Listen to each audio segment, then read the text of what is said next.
Welcome to Aspirant Edu Hub. आज हम लोग जेएसएससी सीजीएल केस जिसका आज हियरिंग था 29 अक्टूबर को, उसके बारे में बात करेंगे। कल से हम लोग देखते आ रहे हैं कि कैसे जेएसएससी सीजीएल केस में एक नाटकीय रूप में डेवलपमेंट होते आ रहा है। आप लोगों ने सोशल मीडिया के माध्यम से या प्रिंट मीडिया के माध्यम से या इलेक्ट्रॉनिक मीडिया के माध्यम से आप लोग इस बात से अवगत होंगे कि कल मस्ताना सर, जो कि इस केस के जुड़े एक इम्पॉर्टेंट फिगर थे, उनको सीआईडी ने अरेस्ट कर लिया। अब उनका अरेस्ट होना सीआईडी के द्वारा यह क्वेश्चन तो रेज करता है, लेकिन यह एक जुडिशियल स्क्रूटनी का मामला है। उनको किस आधार पर सीआईडी ने अरेस्ट किया है, ये चीजें, ये जो बातें हैं, ये जुडिशियल स्क्रूटनी इस पर होगा, फिर जो भी होगा वो क्लैरिटी मिल जाएगा। लेकिन आज आप लोगों का एक महत्वपूर्ण हियरिंग था। जैसा आप लोगों को जानकारी तो प्राप्त हो गया होगा कि यह हियरिंग लगभग 4 से 5 घंटे तक चला था। और इस हियरिंग में जो पेटिशनर्स थे, जो लोग केस किए थे प्रकाश कुमार वाले केस में, उनके वकील साहब अजीत कुमार और सुप्रीम कोर्ट के एक रिनाउंड वकील साहब अजीत सिन्हा जी उनके केस को रिप्रेजेंट किए।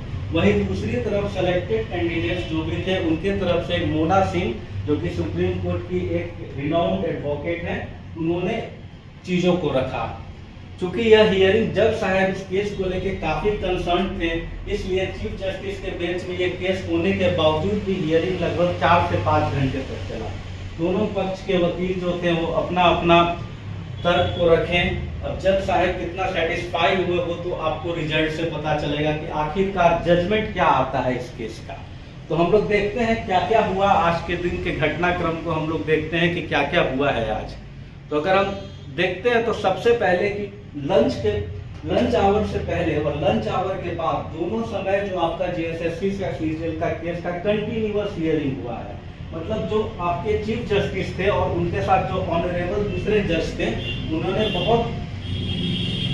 बहुत तरीके से चीज़ों को समझने का कोशिश किया है। और हमारे जो भी वकील थे, पिटिशनर के वकील या फिर जो भी सेलेक्टेड कैंडिडेट्स के जो वकील थे, उन्होंने अपने अपने चीज़ों को रखा है। लास्ट हियरिंग में आप लोग देखे थे कि जो सेलेक्टेड कैंडिडेट्स थे, उनके वकील और एडवोकेट जनरल साहब जो थे या फिर जेपीएससी के वकील, जेएसएससी के वकील जो भी थे, उन्होंने अपना पक्ष रखा था।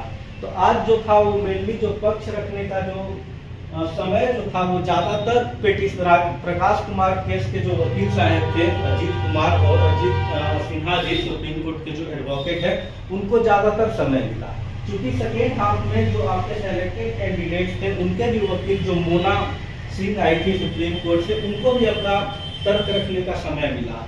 तो पहला हाफ जो था, फर्स्ट हाफ लंच आवर से पहले जब केस का हियरिंग स्टार्ट हुआ, तो सबसे पहले 2 से 2.5 घंटे तक ये केस चला। 2 से 2.5 घंटे में सुप्रीम कोर्ट के honourable advocate Ajit Sinha sir और झारखंड हाई कोर्ट और x advocate general Ajit Kumar sir ने अपने तर्क को रखा, अपने पॉइंट्स को जजेस के समक्ष रखा। उन्होंने बहुत सारे क्वेरीज रेज किए, जैसे कि आपका जो भी जेएसएससी की तरफ से कहा गया है कि क्वेश्चन लीक नहीं हुआ है, आंसर गेस किया गया है, तो उसमें उन्होंने डिफरेंट पक्षों को रखा। जैसे मैथ्स का क्वेश्चन, जैसे कुछ मैथ्स के क्वेश्चंस थे जो ऑप्शंस थे, उसको लेकर उन्होंने क्वेरी रेज किया। और भी बहुत सारी चीज़ों को रखा जो कि बहुत पूरी तरीके से बताना सही नहीं होगा, लेकिन उन्होंने अपने पक्ष को बहुत मजबूती के साथ रखा। 2.5 घंटे तक उन्होंने अपने तर्क को दिया। जज साहब सुने, उससे कुछ कन्विंस हुए, कुछ कन्विंस नहीं हुए। और लंच के बाद भी आपका 2:30 बजे से फिर से यह इसका हियरिंग कंटिन्यू हुआ। इस हियरिंग में हमारे अजीत सर और ने कुछ अपने तर्क को और रखा। फिर आपका जो बारी आया वो आया सेलेक्टेड कैंडिडेट्स के जो वकील थे, मोना सिंह का। उन्होंने बहुत सारे कोर्ट, सुप्रीम कोर्ट के केसेस का या फिर high court, different high courts के केसेस का, रिलेटेड केसेस का रेफरेंस दिया। बहुत सारे केसेस का उन्होंने रेफरेंस दिया। और वो एक्चुअली अगर देखा जाए तो मोना सिंह मैम जो भी थी, मोना सिंह का जो पूरा जो एंडेवर था, पूरा जो एफर्ट था, वो इस चीज़ पे फोकस कर रहे थे कि जो सेलेक्टेड लोग हैं उनको ज्वाइनिंग दे दिया जाना चाहिए। क्योंकि उनका तर्क था कि जो सेलेक्टेड लोग हैं, इसमें तो कोई जरूरी तो नहीं है कि सारे के सारे लोग जो हैं वो अनैतिक तरीके से ही सेलेक्ट हुए, बहुत सारे लोग मेहनत से सेलेक्ट हुए और पिछले 1-1.5 साल से वो ज्वाइनिंग के लिए वेट कर रहे हैं और उनको ज्वाइनिंग नहीं मिल पा रहा है। तो उनका ये तर्क था, लेकिन उसी को आपके जो अजीत सिन्हा सर थे वो काउंटर कर रहे थे। तो बेसिकली आज के हियरिंग में दोनों वकीलों ने बहुत अच्छे से अपने पॉइंट्स को रखा है। अब आज हियरिंग 4 से 5 घंटे चलने के बाद फिर से आपको इस केस में हियरिंग कल का दे दिया गया है। तो कल आपका फिर से, और ये जो आपका केस है 1 नंबर पे लिस्टेड है, यानी कि 11 या 11-15 से आपका ये केस का हियरिंग स्टार्ट हो जाएगा। अब हम लोग देखते हैं कि कल क्या क्या हो सकता है। तो मतलब सबसे ज्यादा अगर जो चांस है जो हमको समझ में आता है कि कल क्या हो सकता है, तो पहला जो चांस है कि हो सकता है कि कल चीफ जस्टिस साहब या फिर जजेस जो डबल बेंच में जो केस है वो जजेस हैं वो लोग जजमेंट को रिजर्व रख लें। बहस कल हो सके पूरा हो जाए 100% अगर बोलिएगा तो 85 से 90% का प्रोबेबिलिटी मुझे यही लगता है कि कल जजमेंट आपका रिजर्व हो जाएगा। जो भी जजमेंट हो, जिसके भी फेवर में हो, कल जजमेंट जो है आपका वो रिजर्व हो जाएगा। दूसरा कंडीशन ये हो सकता है कि हो सके तो जज साहब कल जजमेंट कल ही पास कर दे, कल जज साहब खुद कल जजमेंट पास कर दे, ये भी हो सकता है आपका। तो और तीसरा कंडीशन है कि एक नेक्स्ट डेट दे दिया जाए, कि फिर से एक नया डेट दे दिया जाए और उस दिन हियरिंग होगा। अगर मेरे से पूछा जाए तो हमको नहीं लगता है कि अब और भी डेट मिलने जा रहा है। कल जो आपका डेट दिया जा रहा है वो फाइनल होना चाहिए, और कल चाहे तो आपका जजमेंट रिजर्व रख दिया जाएगा या फिर जजमेंट कल पास कर दिया जाएगा, वो किसी के फेवर में हो। हम लोग अब देखते हैं कि जजमेंट क्या हो सकता है। बेसिकली क्या क्या इतने दिन केस चला, दोनों पक्ष बहुत ईमानदारी के साथ अपने पक्ष को रखें, तो हो क्या सकता है, जज साहब की तरफ से क्या जजमेंट आ सकता है। तो पहला चीज जो है उसकी एग्जाम को कैंसिल किया जा सकता है।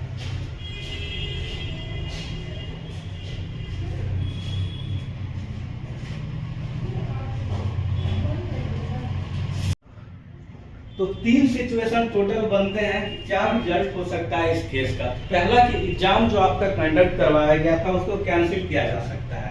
इसका भी उम्मीद है, क्योंकि जैसे जैसे केस आगे बढ़ा है तो अगर आप इसको ऑनेस्टली देखिएगा तो 50% तो जरूर चांस है कि एग्जाम कैंसिल कर दिया जाएगा, क्योंकि कुछ प्रूफ भी दिया गया है, एविडेंसेस भी पेश किए गए हैं। तो 50% चांसेस है कि एग्जाम कैंसिल कर दिया गया।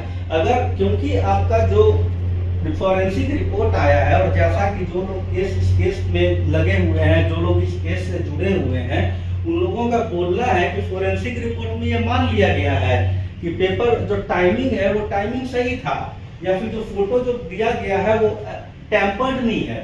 तो जब टेम्पर्ड नहीं है तो पहले कैसे अवेलेबल हो गया एग्जाम से, तो ये एक इम्पॉर्टेंट प्रूफ है। और आपका मस्ताना सर का जो भी व्हाट्सएप का था, जो भी 17, 20 या 25 जितने भी क्वेश्चंस मिले थे, अलग अलग काउंट अलग अलग लोग बोलते हैं, तो अगर वो भी था तो आपका वो उनके पास एग्जाम से पहले कैसे आया। ये सब चीज है जो कि जजेस के माइंड में स्ट्राइक किया होगा, जरूर किया होगा, क्योंकि जो भी वकील थे वो चीजों को बहुत अच्छे से रखे हैं। वो एक वेल क्वालिफाइड वकील थे दोनों पक्ष से, तो वो चीजों को रखे और ये जज साहब नोट डाउन जरूर किए होंगे इन चीजों को। तो एक प्रोबेबिलिटी बनता है इन चीजों को देखते हुए कि आपका एग्जाम कैंसिल हो सकता है। दूसरा प्रोबेबिलिटी बनता है कि नहीं, इस केस को खारिज करके सेलेक्टेड कैंडिडेट्स को ज्वाइनिंग दे दिया जाए। अब इसका तर्क होता है क्योंकि झारखंड के बहुत सारे एग्जाम्स में ऐसा देखा गया है, जैसे सिक्स जेपीएससी या फिर और भी जितने सारे बहुत सारे केस हुए हैं कि नेचुरल जस्टिस या फिर लार्जर मास को प्रभावित होने की स्थिति में ज्वाइनिंग दे दिया जाता है वार्निंग देके। तो ये भी एक कंडीशन है, इसका भी प्रोबेबिलिटी है 25-30% की हो सके कि उन लोगों को ज्वाइनिंग दे दिया जाए और बोला जाए कि एक कमेटी कंस्टिट्यूट कर देते हैं, ज्वाइनिंग दे दिया जाए, क्योंकि 1 साल से वो उन लोग का फाइनल रिजल्ट आ चुका है और वो लोग ज्वाइन अभी तक नहीं किए हैं। बहुत सारे तर्क राज्य सरकार की तरफ से एडवोकेट जनरल साहब लोग रखे हैं कि एम्प्लॉइज का कमी है, काम हैम्पर हो रहा है। इस स्थिति में हो सके कि वो जज साहब थोड़ा बहुत प्रभावित हो जाएं और प्रभावित होकर बोले कि ठीक है हम एक इंक्वायरी कमेटी कंस्टिट्यूट कर देते हैं जो फाइंड आउट करेगी कि क्या हुआ था एग्जाम में, क्या गलत हुआ था या क्या सही हुआ था, और तब तक इनको ज्वाइनिंग दे दिया जाए। और अगर उस रिपोर्ट से इनका ज्वाइनिंग जो है वो प्रभावित होगा। बहुत सारे केसेस में ऐसा आया है जज में कि आपको ज्वाइनिंग दे दिया जा रहा है, लेकिन कमेटी का जो फाइंडिंग होगा उस फाइंडिंग से आपका ज्वाइनिंग प्रभावित होगा। ये भी एक सिचुएशन बनता है। तीसरा सिचुएशन ये हो सकता है कि ज्वाइनिंग भी नहीं दे और सीबीआई को मैटर रेफर कर दे, जो कि डिमांड है हमारे पेटिशनर्स का। हमारे पेटिशनर जो भी पेटिशनर्स है प्रकाश पोद्दार के केस में या प्रकाश कुमार के केस में, वो लोग का डिमांड मेनली यही है कि इस केस को सीबीआई को रेफर कर दिया जाए इंक्वायरी के लिए। तो अगर जज साहब पूरी तरीके से कन्विंस हो गए होंगे आपके प्रकाश कुमार के वकीलों से, वकील के तर्कों से, तो वो हो सकता है कि वो लोग चीजों को सीबीआई को रेफर कर दें। तो इतना तो कंफर्म है कि कल आपके केस का निराकरण हो जाएगा। कल आपका लास्ट हियरिंग होगा मेरे हिसाब से, और कल के हियरिंग के बाद शायद जजमेंट पास कर दिया जाए या जजमेंट रिजर्व कर दिया जाए, लेकिन कल के बाद फिर हियरिंग नहीं होने जा रहा है, ये कंफर्म है। और 3 कंडीशन है, 3 सिचुएशन है कि क्या हो सकता है इस केस का अल्टीमेट जजमेंट, क्या आ सकता है इस केस का।